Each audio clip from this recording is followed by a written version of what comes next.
తెలంగాణలోని పలు ఆర్టీఏ కార్యాలయాలు అంతర్రాష్ట్ర చెక్ పోస్టుల్లో ఏసీబీ ఆకస్మిక తనిఖీలు చేపట్టింది. హైదరాబాద్లోని ఉప్పల్, తిరుమలగిరి ఆర్టీఏ కార్యాలయాల్లో అధికారులు తనిఖీలు చేపట్టారు. ఆఫీస్ గేట్లు మూసివేసి అందరినీ బయటకు పంపి ఏకకాలంలో సోదాలు జరిపారు. పలువురు బ్రోకర్లను అదుపులోకి తీసుకున్నట్లు తెలుస్తోంది. అటు పెద్దపల్లి జిల్లా కేంద్రంలోని ఆర్డీఓ కార్యాలయంలో ఏసీబీ సోదాలు జరిగాయి.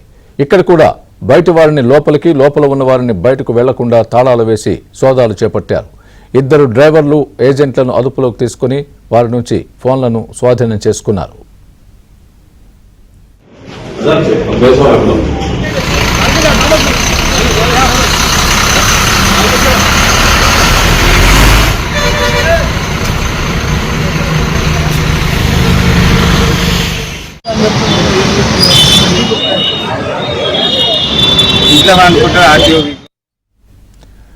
ఇక కామారెడ్డి జిల్లా మద్నూర్ మండలం సలాబత్పూర్ అంతర్రాష్ట్ర చెక్పోస్ట్ పై కూడా ఏసీబీ అటాక్ చేసింది.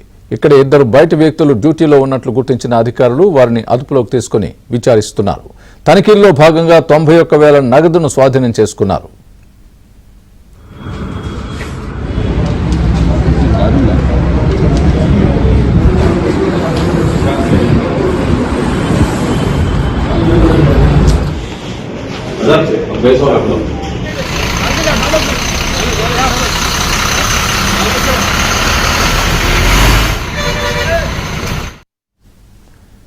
నాగర్ కర్నూలు జిల్లా Kalwakurthy police station SI Ramachander ఏసీబీకి రెడ్ హ్యాండెడ్ గా పట్టుబడ్డారు. ఓ రైతుకు చెందిన భూ వివాద పరిష్కారానికి రామచందర్ 20,000 డిమాండ్ చేశాడు. బాధితుడు ఏసీబీని ఆశ్రయించడంతో అధికారులు పథకం ప్రకారం పట్టుకున్నారు. ఇదే అంశానికి సంబంధించి పూర్తి అప్డేట్ మా ప్రతినిధి ప్రవీణ్ చెప్తారు. ప్రవీణ్, చెప్పండి, ఏసీబీ సోదాలు వెనుక ఉన్నటువంటి అసలు కారణాలు ఏంటి? పూర్తి అప్డేట్ ఇవ్వండి. రాష్ట్ర వ్యాప్తంగా ఇప్పటికే ఏసీబీ అధికారులు ఆకస్మిక తనిఖీలు చేపట్టినటువంటి పరిస్థితి కనపడుతుంది. ఆర్టీఏ కార్యాలయాల్లో ఉదయం నుండి కూడా ఈ ఏసీబీ సోదాలు కొనసాగుతున్నాయి. ముఖ్యంగా హైదరాబాద్ లో మనం చూసుకున్నట్లయితే తిరుమలగిరిలో కావచ్చు, ఉప్పల్ ఆర్టీఏ కార్యాలయాల్లో సోదాలు కూడా కొనసాగిస్తున్నారు. ఇప్పటికే పలువురు ఏజెంట్లను, అంటే అక్కడ ఈ డ్రైవింగ్ లైసెన్స్ కావచ్చు, తర్వాత ఇతరత్ర ఆర్టీఏ కార్యాలయంలో పనుల కోసం కొంతమంది ఏజెంట్లు డబ్బులు తీసుకొని పనులు చేస్తూ ఉన్నారు. అయితే ఈ నేపథ్యంలో దాదాపు ఏజెంట్లను కూడా అదుపులోకి తీసుకొని విచారణ జరిపిస్తూ ఉన్నారు.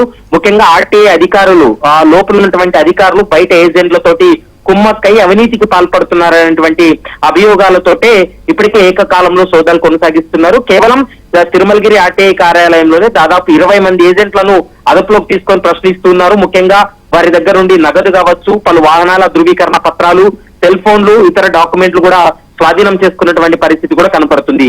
ఇందులో ఆర్టీఓ యొక్క పాత్ర ఎంతవరకు ఉంది, ఆర్టీఓ తోటి ఏజెంట్లు కుమ్మక్కయ్యి నగదు తీసుకొని వాళ్ళకు పనులు చేస్తున్నటువంటి పరిస్థితి కూడా కనపడుతుంది. కాబట్టి ఇందులో అవినీతి ఆరోపణలు రావడంతో ప్రస్తుతం ఏకకాలంలో రాష్ట్ర వ్యాప్తంగా ఈ సోదాలు కూడా కొనసాగిస్తున్నటువంటి పరిస్థితి కనపడుతుంది.